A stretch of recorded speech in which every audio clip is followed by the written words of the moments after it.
Ukiziona ishara hizi 20, tambua nyota yako ni kali sana. Kuna watu ukiwaangalia kwa macho ya kawaida wanaonekana ni wa kawaida, lakini ndani yao kuna nguvu kubwa ya kipekee ambayo mbingu imeiweka juu yao. Wapo watu ambao kila wanapopita kwenye mapito makubwa bado hawaanguki kabisa. Wapo ambao wanachukiwa bila sababu, wanapingwa sana, wanaongelewa sana, lakini kadri muda unavyoenda wanaendelea kung'aa zaidi. Hii sio bahati, hii ni ishara kwamba nyota yao ni kali sana. Katika ulimwengu wa kiroho, nyota haimaanishi tu mafanikio ya kawaida. Nyota ni utambulisho wa hatima yako, mvuto wa neema ya Mungu juu ya maisha yako, na nguvu inayokutofautisha na wengine. Ndio maana watu wengine tangu utotoni walipitia vita visivyo vya kawaida, kucheleweshwa na mapambano mengi, kwa sababu adui aliona mwanga mkubwa uliokuwa ndani yao kabla hata ya wao hawajajitambua. Leo nitakufundisha ishara 20 za kweli zinazoonyesha kuwa nyota yako ni kali sana, na huenda baada ya ujumbe huu ukaelewa kwa nini maisha yako hayajawahi kuwa ya kawaida tangu mwanzo. Kabla tujaendelea na somo letu la leo, nisiwe mchoyo wa shukrani. Napenda kuwashukuru watu wote mlio subscribe katika channel yetu hii ya Nguvu ya Maono Media. Hakika ninyi ni watu wa muhimu na wathamani sana kwetu. Tunawaombea kwa Mungu awalinde, awatunze na awafanikishe kwenye kila jambo mnalolifanya. Lakini pia kama wewe ndo mara yako ya kwanza kabisa kuungana nasi na bado huja subscribe, basi nikupe pole, kwa sababu watu wote makini na wanaopenda kujifunza tayari wamesha subscribe katika channel yetu hii ya Nguvu ya Maono Media. Ili nawe uwe miongoni mwa watu makini na wanaopenda kujifunza, basi hakikisha una subscribe kisha unabonyeza kitufe cha alama kengele. Kwa kufanya hivyo utakuwa miongoni mwa watu makini na wanaopenda kujifunza. Hakika Nguvu ya Maono Media ni mgodi wa maarifa. Zifuatazo ni ishara 20 zinazoonyesha nyota yako ni kali sana. Namba 1, unapitia vita vikubwa tangu utotoni. Kama tangu ukiwa mdogo umepitia mateso, kukataliwa, kuchukiwa au mazingira magumu yasiyo ya kawaida, mara nyingi hiyo ni ishara kuna kitu kikubwa ndani yako. Shetani hawezi kushambulia kitu kisicho na thamani. Vita vikubwa huonyesha kuwa kuna kusudi kubwa juu ya maisha yako. Kwa hiyo ukiwa unaona kuanzia mtoto yani umepitia vita vikubwa tangu utotoni, umekuwa ni mtu ambaye kuanzia kukua kwako, kuanzia utotoni umekuwa ni mtu ambaye umekutana na changamoto nzito, umekutana na majaribu mazito, ishara hii inaonyesha kuwa nyota yako ni kali sana, kwa sababu siku zote ukubwa wa hatima yako ndio ukubwa wa vita vyako. Kwa hiyo ukianza kujiona umepitia au unapitia vita vikubwa tangu utotoni, ni ishara mojawapo ambayo inaonyesha kuwa nyota yako ni kubwa sana, nyota yako ni kali sana. Ukisoma Biblia kwenye kitabu cha Mathayo sura ya 2 na mstari wa 1 hadi wa 18, imeandikwa nukuu: Yesu alipozaliwa katika Bethlehemu ya Uyahudi zamani za mfalme Herode, tazama mamajusi wa mashariki walifika Yerusalemu wakisema, yuko wapi yeye aliyezaliwa mfalme wa Wayahudi? Kwa maana tuliona nyota yake mashariki, nasi tumekuja kumsujudia. Basi mfalme Herode aliposikia hayo, alifadhaika na Yerusalemu pia pamoja naye. Akakusanya wakuu wa makuhani wote na waandishi wa watu, akatafuta habari kwao, Kristo azaliwa wapi? Nao wakamwambia, katika Bethlehemu ya Uyahudi, kwa maana ndivyo ilivyoandikwa na nabii, nawe Bethlehemu katika nchi ya Yuda, hu mdogo kamwe katika majumbe wa Yuda, kwa kuwa kwako atatoka mtawala atakayewachunga watu wangu Israeli. Kisha Herode akawaita wale mamajusi faragani, akapata kwao hakika ya muda tangu ilipoonekana ile nyota. Akawapeleka Bethlehemu, akasema, shikeni njia mkaulize sana mambo ya mtoto, na mkiisha kumwona nileteni habari, ili mimi nami niende kumsujudia. Nao waliposikia maneno ya mfalme walishika njia. Tazama, ile nyota walioiona mashariki ikawatangulia, hata ikaenda ikasimama juu ya mahali alipokuwa hapo mtoto. Nao walipoiona ile nyota walifurahi furaha kubwa mno. Wakaingia nyumbani, wakamwona mtoto pamoja na Mariamu mamaye, wakaanguka wakamsujudia. Nao walipokwisha kufungua hazina zao, wakamtolea tunu, dhahabu na uvumba na manemane. Nao wakiisha kuonywa na Mungu katika ndoto wasimrudie Herode, wakaenda zao kwao kwa njia nyingine. Na hao walipokwisha kwenda zao, tazama, malaika wa Bwana alimtokea Yusufu katika ndoto, akasema, ondoka, umchukue mtoto na mama yake, ukimbilie Misri, ukae huko hata nikwambie, kwa maana Herode anataka kumtafuta mtoto amwangamize. Akaondoka, akamchukua mtoto na mama yake usiku, akaenda zake Misri, akakaa huko hata alipokufa Herode, ili litimie neno lililonenwa na Bwana kwa ujumbe wa nabii akisema, kutoka Misri nalimwita mwanangu. Ndipo Herode alipoona ya kuwa amedhihakiwa na wale mamajusi, alighadhibika sana, akatuma watu akaua watoto wote wanaume waliokuwako huko Bethlehemu na viungani mwake mote, tangu mwenye miaka miwili na waliopungua, kwa muda ule aliouhakikisha kwa wale mamajusi. Ndipo lilipotimia neno lililonenwa na nabii Yeremia akisema, sauti ilisikika Rama, kilio na maombolezo mengi, Israeli akiwalilia watoto wake, asikubali kufarijiwa kwa kuwa hawako. Kwa hiyo unaanza kuona Yesu wakati anazaliwa nyota yake ilionekana, na baada ya nyota yake kuonekana kulikuwa kuna Herode. Herode alifadhaika kwa sababu ya nyota ya Yesu Kristo. Unaanza kuona Yesu Kristo kuanzia akiwa mtoto mdogo amezaliwa, nyota yake imeonekana. Herode akaanza kumtafuta Yesu Kristo ili amwangamize.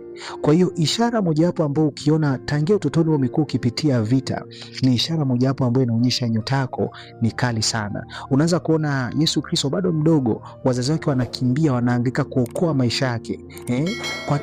Kwa nini wanakimbia? Kwa sababu nyota yake alikuwa na nyota. Nyota siku zote huwa inakutambulisha wewe ni nani. Nyota siku zote huwa ina tabia ya kumtambulisha mtu. Kwa hiyo unaanza kuona hapa Herode anamtafuta Yesu Kristo ili amwangamize akiwa mdogo kabisa. Yesu hajamkosea kitu chochote Herode, lakini nyota yake kwa sababu ilikuwa ni kali sana, nyota ya uongozi, nyota ya ufalme. Unaona ukisoma kwenye mstari wa kwanza pale kwenye kitabu cha Mathayo sura ya 2 na mstari wa kwanza imeandikwa, Yesu alipozaliwa katika Bethlehemu ya Yudi zamani za mfalme Herode, tazama, majusi wa mashariki walifika Yerusalemu wakisema, yuko wapi yeye aliyezaliwa mfalme wa Wayahudi? Unaweza kuona ni Yesu kazaliwa ni mtoto, lakini nyota yake inamtambulisha yeye sio mtoto, ni mfalme. Kwa hiyo unaona hao majusi wanafika wanasema, yuko wapi yeye aliyezaliwa mfalme wa Wayahudi? Kwa nini wanamuita mfalme wa Wayahudi? Kwa maana tuliona nyota yake mashariki. Umeona? Kwa hiyo nyota siku zote huwa ina tabia nyota siku zote huwa ina tabia kuonekana, na nyota huwa inamtambulisha mtu yeye ni nani. Kwa hiyo unaona Yesu Kristo kuanzia anazaliwa amekoswa kuuliwa. Herode amefanya utafiti wa mtu amezaliwa wapi ili akalete vita amwangamize. Yamkini wewe ninayezungumza na wewe ni mtu ambaye umepitia changamoto tangia utotoni, umepitia labda magonjwa, umepitia ajali, lakini kwenye kila magonjwa unatoka salama, ajali unajikuta unatoka salama. Ukiona ishara hii tangia utotoni, umekuwa ni mtu ambaye unakutana na majanga makubwa lakini unatoka salama, hii ni ishara ambayo inaonyesha kuwa nyota yako ni kali sana. Lakini ishara ya pili, watu wengi wanakuonea wivu bila sababu. Hii ni ishara ya pili ambayo inaonyesha nyota yako ni kali. Watu wengi wanakuwa wanakuonea wivu bila sababu. Watu wenye nyota kali huvuta wivu hata bila kuonyesha chochote. Kuna mwanga fulani ndani yako ambao watu wengine huhisi hata kabla hujafanikiwa. Unaweza kushangaa kwa nini baadhi ya watu wanakuchukia bila sababu ya msingi. Ukweli ni kwamba wanapambana na kile wanachokiona ndani yako. Kwa hiyo ndio maana ukisoma kwenye kitabu pale cha Mwanzo sura ya 35 na mstari wa 5 hadi 11 utaona ndugu zake Yusufu walimchukia baada ya kuona ishara ya ukuu wake kupitia ndoto zake. Utaanza kuona Yusufu alikuwa ni mtu ambaye ukisoma kwenye kitabu cha Mwanzo sura ya 37 mstari wa 5 hadi 11 unaona Yusufu anaota ndoto, anawasimulia ndugu zake wanamchukia kwa sababu walishaona baadaye huyu Yusufu atakuja kuwa mtawala. Kwa hiyo ukianza kuona ishara hii kwenye maisha yako, ukianza kuona watu wanakuchukia, watu wanakuonea wivu bila sababu, hii ni ishara mojawapo ambayo inaonyesha kuwa nyota yako ni kali sana. Unashangaa tu mtu anakuonea wivu bila sababu, haujamkosea chochote lakini anakuonea wivu. Hii ni ishara mojawapo ambayo inaonyesha kuwa nyota yako ni kali. Lakini ishara ya tatu, unapoinuka kidogo tu vita inaongezeka. Yaani kila unapoinuka kidogo tu vita huongezeka.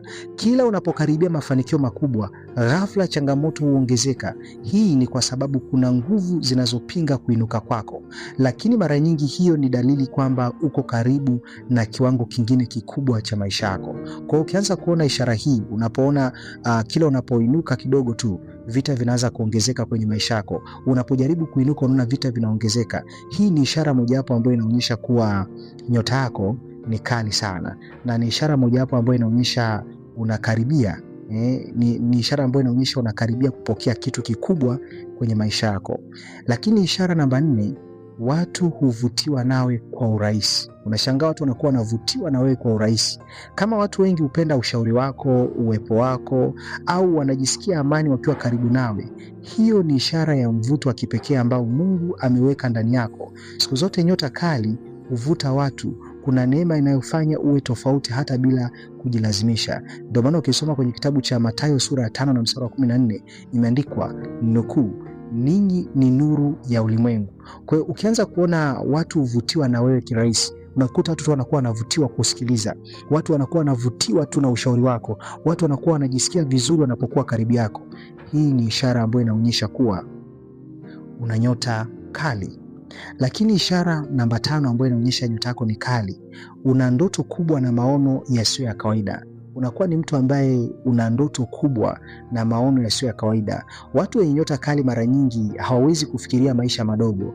Ndani yao kuna maono makubwa, kiu ya kufanya mambo makubwa na hamu ya kubadilisha maisha ya wengine. Hii sio kiburi, mara nyingi ishara ya kusudi kubwa lililowekwa ndani yako. Kwa hiyo unakuwa ni mtu ambaye una ndoto kubwa na maono yasiyo ya kawaida. Yaani unakuwa ni mtu ambaye wewe una maono makubwa, yaani una maono makubwa, una ndoto kubwa, unawaza kufanya mambo makubwa. Kwa hiyo ukiona ishara hii, ukiona siku zote watu wenye nyota kali mara nyingi hawawezi kufikiria maisha madogo, yaani hawafikirii vitu vidogo vidogo. Ndani yao kuna maono makubwa, wanakuwa wana kiu ya kufanya mambo makubwa na hamu ya kubadilisha maisha mengine. Ukiona ishara hii, basi unatakiwa utambue nyota yako ni kali sana. Lakini ishara namba 6 ambayo inaonyesha nyota yako ni kali sana, mara nyingi unaokoka katika hali ya hatari. Kama umewahi kupitia kwenye ajali au umewahi kupata ajali au umewahi kupitia kwenye magonjwa au mazingira yaliyotaka kukuangamiza, lakini ukaokoka kwa namna ya ajabu, usipuuze hilo. Siku zote watu wengi wenye nyota kali hulindwa sana kwa sababu maisha yao yana kusudi kubwa ambalo halijakamilika bado. Ndio maana ukisoma kwenye kitabu cha Zaburi 91 na mstari wa 11 imeandikwa nukuu, kwa kuwa atakuagizia malaika zake wakulinde katika njia zako zote. Kwa hiyo ukianza kuona mara nyingi unaokoka katika hali ya hatari, yaani mara nyingi unatoka salama kwenye hali ya hatari. Yamkini labda unashangaa umepata ajali, lakini kwenye ile ajali ile unashangaa unatoka salama, au umepatwa na ugonjwa. Nataka nikwambie kuna watu waliumwa, ugonjwa huo ulioumwa, kuna watu waliumwa wakubaki salama, lakini unashangaa wewe umeumwa lakini Mungu akakuponya ukatoka salama. Au ukashangaa ulipata ajali lakini ajali ile wewe ukatoka salama. Ni ishara mojawapo ambayo inaonyesha una nyota kali. Kwa hiyo mara nyingi unaokoka katika hali ya hatari, unashangaa tu unatokea kusalimika, unapona kwenye kila hali ya hatari. Kwa hiyo ukiona ishara hii, basi unatakiwa utambue kuwa nyota yako ni kali sana. Mungu amekuagizia malaika wa kulinde kwa sababu ndani yako ameweka kitu kikubwa sana ambacho unatakiwa ukitimize katika ulimwengu huu. Lakini pia ishara ya 7 ambayo ukiona utakiwa kupuuza, unatakiwa ujue kuwa nyota yako ni kali sana. Unahisi ndani yako kwamba umezaliwa kwa kusudi kubwa. Kuna watu tangu utotoni walikuwa na hisia kwamba wao sio wa kawaida. Yaani ndani yao kuna sauti inayowaambia kwamba wameitwa kufanya jambo kubwa duniani. Hisia hiyo ya ndani mara nyingi huwa sio ya kawaida, inaweza kuwa ni mwito wa Mungu juu ya maisha yako. Unakuwa ni mtu ambaye unahisi ndani yako kwamba umezaliwa kufanya vitu vikubwa. Yaani ndani yako ukijiangalia unakuwa unajiona kana kwamba wewe sio mtu wa kawaida. Yaani unakuwa unajiona wewe umezaliwa kufanya vitu vikubwa. Yaani tangia mtotoni ukijiangalia unajiona kabisa, mimi sio mtu wa kawaida, mimi nimezaliwa kufanya vitu vikubwa. Yaani kuna sauti ndani yako. Yaani mwenyewe ukijiangalia unaona kabisa kuna vitu ndani yako unatakiwa uvifanye kwenye dunia. Unakuwa kuna mambo makubwa, umezaliwa kufanya mambo makubwa kwenye dunia. Ukiona ishara hii, basi unatakiwa utambue nyota yako ni kali sana. Lakini ishara namba 8, maisha yako yamejaa kucheleweshwa lakini ukati tamaa. Yaani maisha yako yamejaa kucheleweshwa lakini hukati tamaa. Watu wenye nyota kali hupitia kucheleweshwa sana, milango hufungwa, watu waacha na mambo huonekana kwenda polepole, lakini jambo la ajabu ni hili: hawaangamii, wanarudi tena na tena. Hiyo ni kwa sababu kuna mkono wa Mungu unaowasimamisha. Ni watu ambao maisha yao yamejaa kuchelewesha lakini wakati tamaa. Ni watu ambao, mtu mwenye nyota kali, mtu ambaye anakutana na changamoto nyingi lakini hakati tamaa. Ni mtu ambaye anakutana na mambo mengi sana kukatisha tamaa, lakini hakati tamaa, ndio kusonga mbele. Ukiona ishara hii, basi unatakiwa utambue kuwa nyota yako ni kali sana. Yaani maisha yako yanakuwa yamejaa kucheleweshwa lakini ukati tamaa. Unashangaa kuna mambo mengi yanajitokeza lakini wewe ukati tamaa, unaendelea kusonga mbele. Hii ni ishara mojawapo ambayo inaonyesha kuwa nyota yako ni kali sana. Amen. Kama tuko pamoja kama tuko pamoja, naomba comment, andika tuko pamoja mwalimu, andika na kuelewa mwalimu. Kama unanielewa vizuri, andika na kuelewa mwalimu. Lakini pia hakikisha una like video hii ili iweze kuwafikia watu wengi. Tunakwenda ishara namba 9. Ishara ya 9 ambayo inaonyesha una nyota kali, unakuwa una ushawishi mkubwa kwa watu. Yaani unakuwa ni mtu ambaye una ushawishi mkubwa sana kwa watu. Maneno yako yanaweza kuwagusa watu kwa urahisi. Uwepo wako unaweza kubadilisha mazingira. Hata bila pesa nyingi au nafasi kubwa, watu bado wanakusikiliza. Hii ni ishara ya neema ya ushawishi ambayo sio ya kawaida. Yaani ukianza kuwa unajiona unakuwa una ushawishi mkubwa sana, maneno yako yanaweza kuwagusa watu kwa urahisi. Yaani ukizungumza, maneno yako yanawagusa watu kwa urahisi. Yaani uwepo wako unaweza kubadilisha mazingira. Yaani ukiwepo tu kuna hali na atmosphere, mazingira yanabadilika. Hata bila pesa nyingi au nafasi kubwa, watu bado wanakusikiliza. Hii ni ishara ya neema ya ushawishi ambayo sio ya kawaida. Ni ishara ambayo inaonyesha kuwa nyota yako ni kali sana. Yaani ukianza kuwa unafika sehemu unakuwa ukizungumza kitu kidogo, yaani maneno yako yanakuwa na ushawishi mkubwa sana. Ukiona ishara hii, unatakiwa utambue kuwa nyota yako ni kali sana. Lakini ishara namba 10, kuna kitu kinachokusukuma usikate tamaa. Ndani yako kuna kitu kinachokusukuma usikate tamaa. Licha ya maumivu yote, bado ndani yako kuna nguvu ya kuendelea. Hiyo ni ishara kuwa mbingu bado haijamaliza kazi yake juu yako. Watu wenye nyota kali huanguka lakini hawawezi kubaki chini milele. Kwa hiyo ndani yako kuna kitu kinachokusukuma usikate tamaa. Unashangaa kuna mambo mengi sana unakutana nayo, lakini kuna kitu ndani yako kinakusukuma usikate tamaa. Unaamka, unaendelea mbele. Unaamka lakini unaanguka, unaamka, unaendelea mbele. Yaani wewe ukate tamaa. Ukiona ishara hii, kuna kitu kinachokusukuma usikate tamaa. Ndani yako kuna kitu kinakusukuma usikate tamaa. Hii ni ishara ambayo inaonyesha kuwa nyota yako ni kali sana. Yaani ukiona ishara hii, tambua nyota yako ni kali sana. Lakini ishara ya 11, mara nyingi unakuwa peke yako. Watu wenye nyota kali hupitia vipindi vya upweke sana. Sio kila mtu anaweza kuelewa maono yako, sio kila mtu anaweza kuelewa fikra zako au namna Mungu anavyokuandaa.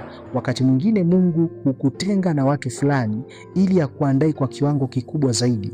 Ukisoma Biblia utaona Paulo alipitia kipindi cha kutengwa kabla ya kuingia kwenye huduma yake kubwa. Ukisoma kwenye kitabu cha Wagalatia sura ya 1 na mstari wa 15 hadi wa 17, imeandikwa nukuu, lakini Mungu aliyenitenga tangu tumboni mwa mama yangu akaniita kwa neema yake, alipoona vyema kumdhihirisha mwanawe ndani yangu ili niwahubiri mataifa habari zake. Mara sikufanya shauri na watu wenye mwili wa damu, wala sikupanda kwenda Yerusalemu kwa hao waliokuwa mitume kabla yangu, bali nalikwenda zangu Arabuni, kisha nikarudi tena Dameski. Kwa hiyo tunaona hapa Paulo alipitia kipindi cha kutengwa kabla ya kuingia kwenye huduma yake kubwa. Kwa hiyo ishara ya 11, mara nyingi unakuwa peke yako. Mara nyingi unashangaa watu wanaweza kuwa hawakuelewi, hawaelewi maono yako, hawakuelewi. Hii ni ishara mojawapo ambayo inaonyesha nyota yako ni kali sana. Lakini ishara namba 12, unapokuwa mahali mambo hubadilika. Kuna watu wakifika sehemu, mazingira hubadilika, furaha huongezeka, mawazo mapya huzaliwa, au hata watu hupata matumaini mapya. Hii ni ishara ya uwepo wa neema ya kipekee ndani yako. Nyota kali siku zote hubeba mwanga unaogusa wengine. Kwa hiyo unapokuwa mahali mambo yanabadilika. Unapokuwa sehemu ukafika sehemu unashangaa kwenye ile eneo mambo yanaanza kubadilika, mambo yanaanza kubadilika. Unapokuwa mahali mambo yanaanza kubadilika. Kuna watu wakifika tu, yani wakifika sehemu mazingira hubadilika, furaha uongezeka. Unashangaa unaweza kufika pale eneo, unashangaa watu wanakuwa na furaha zaidi, watu wanakufurahia zaidi. Unashangaa kupitia watu wanaanza kupata mawazo mapya, mawazo mapya yanaanza kuzaliwa, au hata watu wanapata matumaini mapya. Hii ni ishara mojawapo ambayo inaonyesha kuwa nyota yako ni kali sana. Lakini ishara namba 13, hebu naomba kama unanielewa, naomba comment, andika na kuelewa vizuri mwalimu. Sitamani kukuacha njiani. Kama unanielewa andika na kuelewa vizuri mwalimu. Ishara namba 13, watu hukumbuka maneno yako kwa muda mrefu. Yani watu wanakuwa wanakumbuka maneno yako kwa muda mrefu. Huenda ukasema jambo la kawaida lakini watu wakalikumbuka kwa miaka mingi. Hii ni kwa sababu kuna uzito wa kiroho kwenye maneno yako. Watu wenye nyota kali mara nyingi hubeba sauti ya ushawishi mkubwa. Yani unakuwa unashangaa watu hukumbuka maneno yako kwa muda mrefu. Watu wanakuwa wanakumbuka maneno yako. Hivi unakumbuka ulisemaga kitu fulani, I say. Hii kile kitu unaweza kushangaa. Yani kuna wakati hata mwenyewe mtu anakumbusha kitu hata wewe mwenyewe ukumbuki kama uliwahi kusema. Unakumbuka uliwahi kusemaga 1 2 3 afu ikatokea. Yani mwenyewe paka unaanza kushangaa. Unashangaa ukiona ishara hii, watu wanakuwa wanakumbuka maneno yako kwa muda mrefu. Ni ishara ambayo inaonyesha kuwa nyota yako ni kali sana. Nashangaa mtu nakumbuka kuna siku uliwahi kutamka neno fulani na yametokea vile vile. Yani ulisema kitu fulani unakumbuka. I say nashukuru sana uliwahi kuniambia maneno fulani mpaka leo hii yamenisaidia sana. Ukianza kuona ishara hii, basi utakuwa utambue nyota yako ni kali sana. Lakini ishara namba 14, mara nyingi unaota ndoto zenye maana. Yani ukilala unaota ndoto zenye maana. Ndoto nyingi za ajabu za kinabii au zinazojirudia zinaweza kuwa ishara ya uwezo mkubwa wa kiroho juu ya maisha yako. Katika Biblia Mungu mara nyingi alitumia ndoto kuwaonyesha watu kusudi lao au kuwaonya kuhusu yajayo. Na wewe ukiona ishara hii, yani mara nyingi unakuwa unaota ndoto zenye maana. Yani ukilala unakuwa unaota ndoto zenye maana. Na wakati mwingine ndoto zinakuwa zinajirudia lakini ndoto zile zinakuwa zina maana. Ni ndoto ambazo zenye maana kubwa sana. Ndoto ni njia mojawapo ambayo, jambo la msingi ambalo utakuwa utambue, ndoto ni njia mojawapo ambayo Mungu huitumia kuzungumza na watu wake. Ndio maana ukisoma kwenye kitabu cha Ayubu 33 na mstari wa 14 hadi 15 imeandikwa, kwa kuwa Mungu hunena mara moja, naam hata mara ya pili ajapokuwa mtu ajali, katika ndoto, katika maono ya usiku, usingizi mzito uajiliapo watu, katika usingizi kitandani. Kwa hiyo ukianza kuona unaota ndoto ambazo ndoto zile zinakuwa zina maana nzito, zina ujumbe mzito, hii ni ishara ambayo inaonyesha kuwa nyota yako ni kali sana. Lakini ishara namba 15, una kiu kubwa ya mafanikio na kusudi. Hautosheki tu na maisha ya kawaida. Kuna sauti ndani yako inayokusukuma kufanya zaidi, kufika mbali zaidi na kuacha alama duniani. Hii ni ishara kwamba nyota yako imebeba maono makubwa kuliko mazingira unayoyaona sasa. Kwa hiyo ukianza kuona una kiu kubwa ya mafanikio na kusudi, yani hautosheki tu na maisha ya kawaida, kuna sauti ndani yako inakuwa inakusukuma kufanya zaidi, kufika mbali zaidi na kuacha alama duniani. Hii ni ishara kwamba nyota yako imebeba maono makubwa kuliko mazingira unayoyaona sasa. Lakini ishara namba 16 ambayo inaonyesha kuwa nyota yako ni kali sana, kuna watu wanakufuatilia kimya kimya.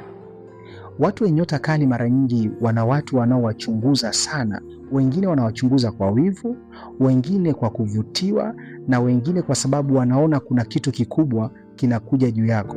Hata usipozungumza sana, watu bado wanataka kujua kuhusu maisha yako. Yaani unakuwa unashangaa kuna watu wanakuwa wanakufuatilia kimya kimya. Wengine wanaweza kuwa wanakufuatilia, wanakuchunguza sana, wengine kwa wivu, lakini wengine wanakuwa wanavutiwa na wewe, na wengine kwa sababu wanaona kuna kitu kikubwa kinakuja juu yako, wanakuwa wanaendelea kukufuatilia.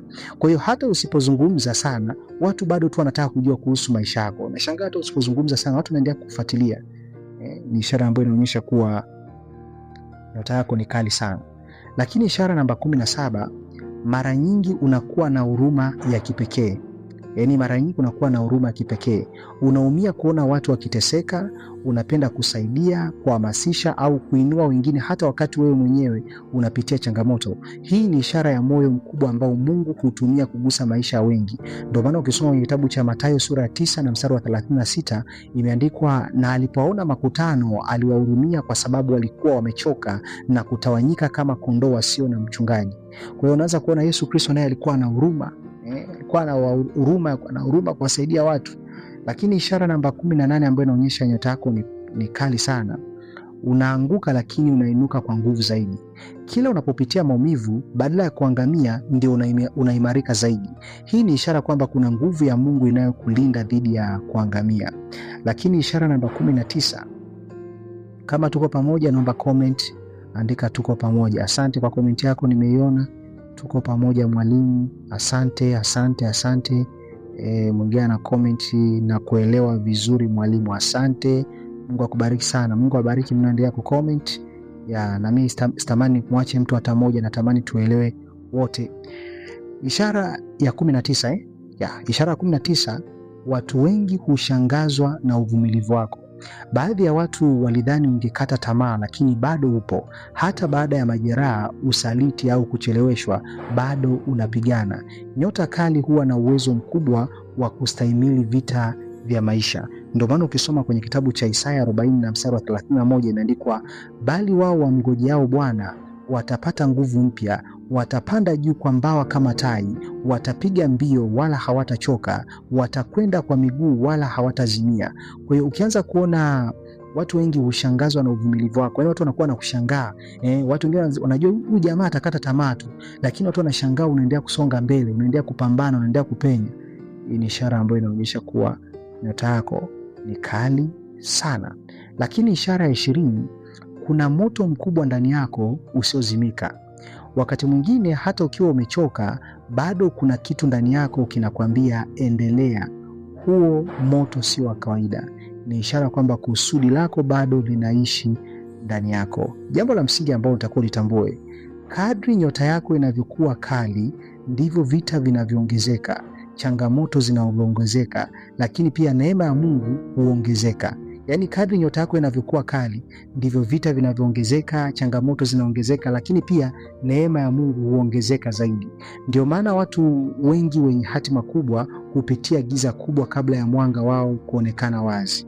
Kwa jambo la msingi ambalo la msingi sana ulizingatie, usikate tamaa kwa sababu ya vita unavyopitia. Huenda unapingwa sana kwa sababu umebeba kitu kikubwa sana. Kuna watu hawajui hata kwa nini wanapambana na wewe, ni kwa sababu mwanga wako unawasumbua. Jambo la msingi la kutambua, nyota iliyowashwa na Mungu haiwezi kuzimwa na mwanadamu. Nyota iliyowashwa na Mungu haiwezi kuzimwa na mwanadamu. Ni matumaini yangu kuna kitu ambacho umejifunza. Kama kuna jambo ambalo umejifunza, ningependa uniambie umejifunza jambo gani.